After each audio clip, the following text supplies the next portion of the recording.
आप लाखों लोगों के दैनिक जीवन पर प्रभाव डालते हैं। इसकी कल्पना करें, आप सुबह 6 बजे उठते हैं, आप अंतिम परीक्षा के लिए जा रहे हैं, आपको इसे मीटिंग के लिए उपयोग करना है। कल्पना करें कि जब आप जाते हैं तो यह काम नहीं कर रहा है, हम वास्तव में इसे कार्यान्वित करते हैं। स्मार्ट सार्वजनिक परिवहन शीर्षक स्मार्ट सिटी शीर्षक के अंतर्गत एक शीर्षक है। स्मार्ट कटाना वास्तव में प्रौद्योगिकी है। आप शहर के जीवन और लोगों के जीवन की गुणवत्ता पर मूल्यवर्धित रिपोर्ट प्रदान कर सकते हैं। दुनिया से प्रतिस्पर्धा करने के लिए सबसे पहला नियम है कि आपकी गुणवत्ता विश्व स्तर की होनी चाहिए। मानव इतिहास में अनेक अवधारणाएं हैं, तो रुझान हैं, मुख्य शीर्षक हैं, ये समाधान के बारे में हैं, यहाँ स्वास्थ्य, शिक्षा आदि है। बहुत सारे शीर्षक हैं। परिवहन के उद्भव के बाद सार्वजनिक परिवहन का उदय हुआ। प्रौद्योगिकी के उद्भव के साथ होशियार हो जाना नामक एक शीर्षक उभरा। स्मार्ट सार्वजनिक परिवहन शीर्षक स्मार्ट सिटी शीर्षक के अंतर्गत एक शीर्षक है। इसका शीर्षक है स्मार्ट सिटी। स्मार्ट सिटी शीर्षक के अंतर्गत दर्जनों शीर्षक हैं। देशों की जरूरतें, लोगों की जरूरतें, भौगोलिक स्थिति आदि कई चीजें बदल सकती हैं। जैसे इसलिए यदि आप बहुत गर्म देश में जाते हैं तो अपने आप को गर्मी से बचाना एक स्मार्ट सिटी विषय हो सकता है। यदि आप बहुत ठंडी जगह पर जाते हैं या बहुत अधिक अपराध दर वाले देश में जाते हैं तो स्मार्ट सुरक्षा से संबंधित विभिन्न मुद्दे बहुत महत्वपूर्ण हो सकते हैं। लेकिन सबसे आम मुद्दा यह है, जब आप मानते हैं कि शहरों में भीड़ हो रही है तो यातायात सबसे महत्वपूर्ण समस्या है। इस शीर्षक में स्मार्ट सार्वजनिक परिवहन पूरी दुनिया के लिए सबसे आम और सबसे महत्वपूर्ण शीर्षक है। स्मार्ट शहरों के शीर्षक के तहत शहरीकरण और भीड़भाड़ वाली दुनिया। हम इस क्षेत्र में काम करने वाली कंपनी हैं। हम स्मार्ट इसलिए कहते हैं क्योंकि प्रौद्योगिकी ही वास्तव में स्मार्ट बनाती है। प्रौद्योगिकी शीर्षक के अंतर्गत IoT प्रौद्योगिकियां, क्योंकि पिछले 20 या 30 वर्षों में डेटा संचार में बहुत तेजी आई है। नेस्टले इंटरनेट नामक एक अवधारणा उभरी। वाहनों पर मौजूद हमारे सभी उपकरण तुरंत अपना डेटा हमारे सिस्टम पर भेज सकते हैं। इसका मतलब है कि हमारे सिस्टम पर प्रतिदिन लगभग 1.5 से 2 अरब लॉगिन आते हैं। बेशक इसकी कई तरह से व्याख्या की जा सकती है। आप जिस भी प्रश्न के बारे में सोच रहे हों, जब आप इस बड़े डेटा वेयरहाउस में जाते हैं और सही प्रश्न पूछते हैं तो यह आपके लिए बहुत सार्थक रिपोर्ट तैयार कर सकता है। स्मार्ट होना वास्तव में यहीं से आता है। इस प्रकार आप शहर के जीवन और लोगों के जीवन की गुणवत्ता पर मूल्यवर्धित रिपोर्ट प्रदान कर सकते हैं। यहाँ हमारी भूमिका सार्वजनिक परिवहन प्रशासन और सार्वजनिक परिवहन का उपयोग करने वाले नागरिकों के बीच तालमेल को बेहतर बनाना और लोगों के बीच संबंधों को बेहतर बनाना है, और यह सुनिश्चित करने में मध्यस्थ के रूप में कार्य करना कि ये सार्वजनिक परिवहन प्रशासन इन लोगों को बहुत अधिक गुणवत्ता वाली सेवाएं प्रदान करें। पहले जब तकनीक इतनी उन्नत नहीं थी तब इतने अधिक डेटा का अर्थ निकालना संभव नहीं था। दूसरे शब्दों में व्यक्तिगत डेटा के आधार पर कुछ व्याख्याएं की जानी थी। लेकिन जब आप एक बहुत बड़े डेटा को एक पूल में फेंकते हैं और विभिन्न सही प्रश्न पूछकर इसे समझने का प्रयास करते हैं तो यह आपको बहुत सटीक रिपोर्ट तैयार करने और उसका अर्थ निकालने का अवसर देता है। वास्तव में जिन प्रणालियों को हम स्मार्ट कहते हैं वे इस तकनीक के विकास के साथ बनाई गई रिपोर्टिंग प्रणालियां हैं। बेशक लोग जाने अनजाने कुछ कदम उठाते हैं। इन IoT तकनीकों के साथ उनकी गतिविधियां वास्तव में सिस्टम में लॉगिन होती हैं, एक रिकॉर्ड छोड़ती है। एक उदाहरण देने के लिए, लगभग 15 मिलियन लोग दैनिक आधार पर हमारे सिस्टम का उपयोग करते हैं और दुनिया भर के कई देशों में रिकॉर्ड छोड़ते हैं। जब वे बसों में चढ़ते हैं और अपने सत्यापनकर्ताओं को स्कैन करते हैं, या जब वे व्यक्ति गणना प्रणाली में जाते हैं, या जब वे टर्नस्टाइल से गुजरते हैं तो वे जानकारी छोड़ देते हैं। इसका मतलब यह है कि लगभग 15 मिलियन लोगों से लगभग 1.5 अरब अलग अलग डेटा जिनकी व्याख्या की जा सकती है हमारे पास आए हैं।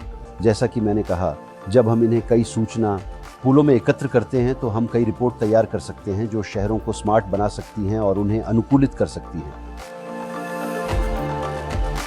हम जो स्मार्ट सार्वजनिक परिवहन कार्य करते हैं वह वास्तव में पहले दिन है। अगर हम इसे व्यंग्यात्मक रूप से चित्रित करते हैं तो आइए वास्तव में पुराने वाहनों को याद करें। जो याद रख सकते हैं उन्हें याद रखने दीजिए। कोई बस या रेलगाड़ी होती थी, उस पर कंडक्टर होता था, निरीक्षक होते थे, टिकट भुगतान प्रणालियां होती थी, यहाँ तक कि कुछ गाड़ियां पैसे ले जाती थीं, नकद भुगतान की विधियां होती थी। दरअसल सबसे पहली वजह जो उभर कर सामने आई वह है इस क्षेत्र में सुधार की जरूरत। दूसरे शब्दों में यह बिना पैसे वाली प्रबंधन प्रणाली की ओर बढ़ने और साथ ही तेज प्रबंधन प्रणाली की ओर बढ़ने के बारे में था।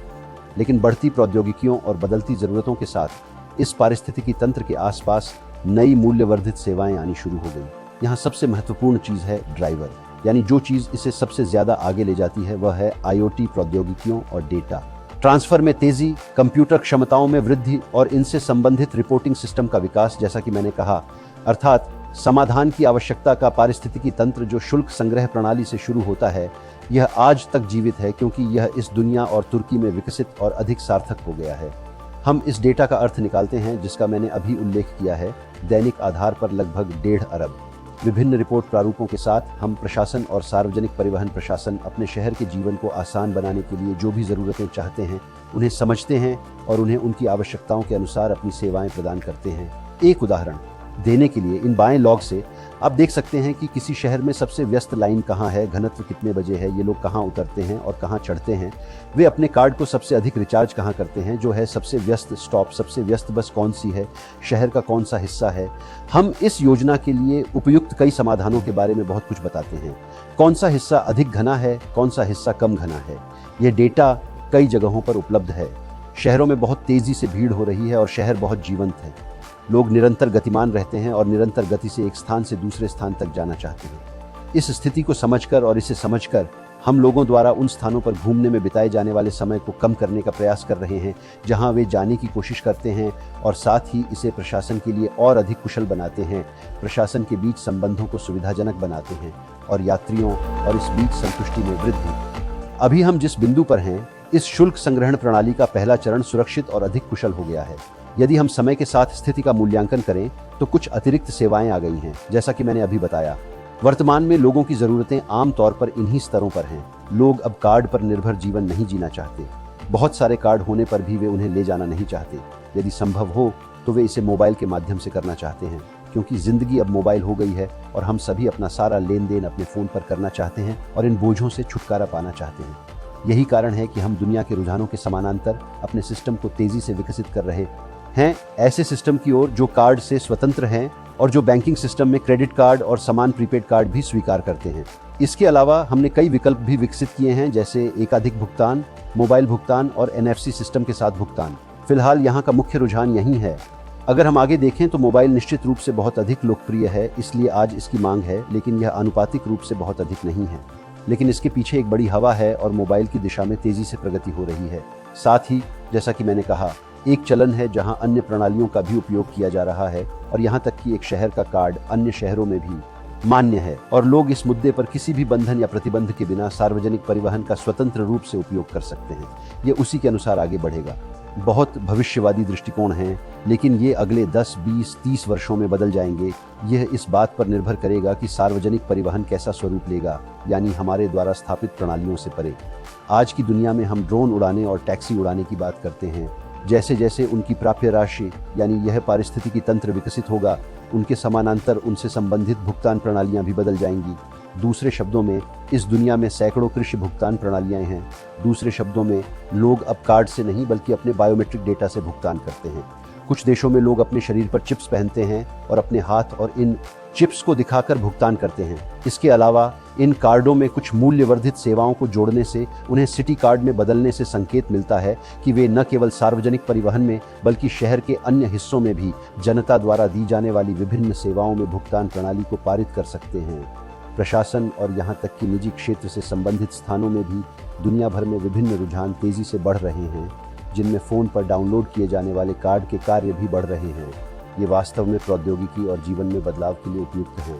हम हमेशा इनके लिए उपयुक्त समाधानों को अपने एजेंडे में रखते हैं। कृत्रिम बुद्धिमत्ता हमारे एजेंडे में है। कृत्रिम बुद्धिमत्ता के साथ रिपोर्ट को समझना और स्वचालित करना हमारे एजेंडे में है। ये फर्नीचर भुगतान प्रणालियां हमेशा हमारे एजेंडे में हैं। इस तरह वे जीवन का अनुसरण करते हैं और हमारे ग्राहकों को नई सेवाएं प्रदान करते हैं। लगभग हमारे कार्ड का उपयोग दुनिया भर में दैनिक आधार पर 15 मिलियन से अधिक लोग करते हैं। ये 15 से 20 मिलियन के बीच होता है, वे इसका उपयोग करते हैं। जब आप कोई रिकॉर्ड छोड़ते हैं तो इसका मतलब हमारे लिए प्रतिदिन लगभग 1.5 अरब डेटा होता है, जब वे उन उपकरणों से गुजरते हैं जिन्हें हम बसों पर या ट्यूनिक्स के माध्यम से सत्यापन या सत्यापनकर्ता उपकरण कहते हैं। आप इससे हज़ारों रिपोर्ट तैयार कर सकते हैं और प्रशासन कई स्थानों पर इसका उपयोग और अर्थ निकाल सकता है।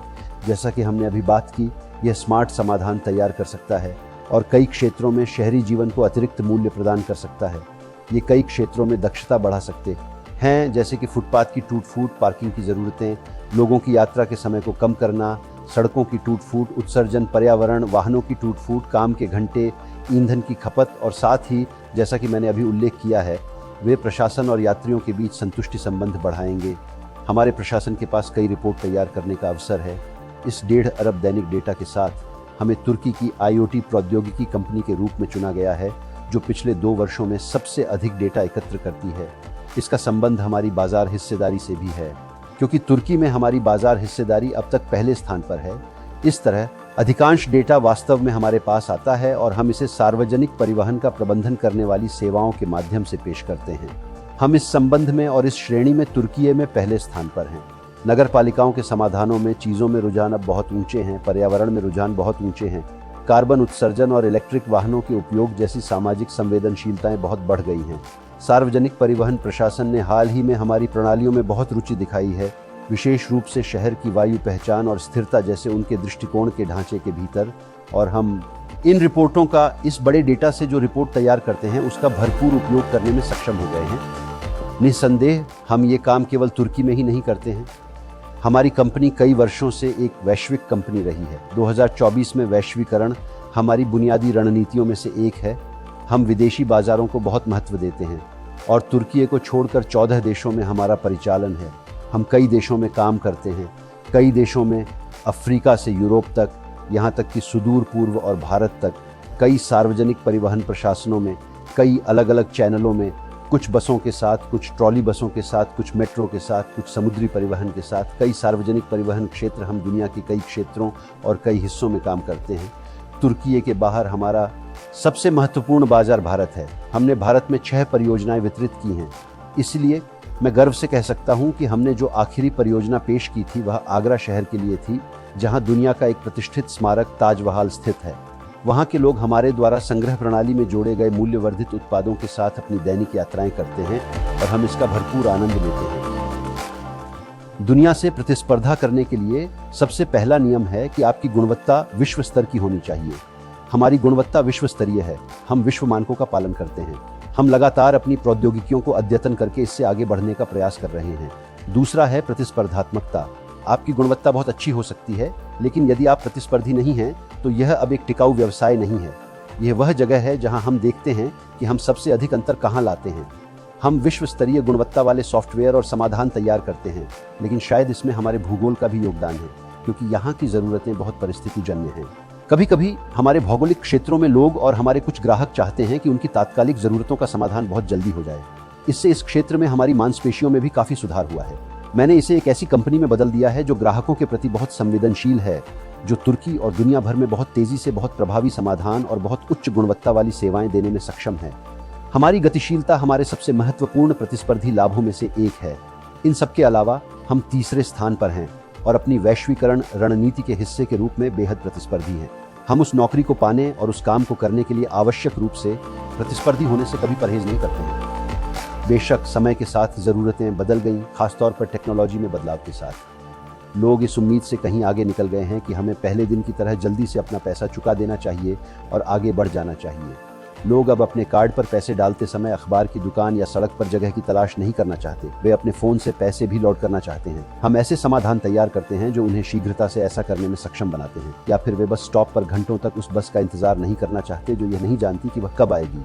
इसीलिए अब हम ऐसी प्रणालियां प्रदान करते हैं जो वर्णन करती हैं, उदाहरण के लिए बस को बस स्टॉप पर पहुंचने में कितना समय लगेगा, वह कब पहुंचेगी और यहां तक कि वहां पहुंचने से पहले वह कब पहुंचेगी। वे वाहन के भीतर विभिन्न जानकारी भी प्राप्त करना चाहते हैं।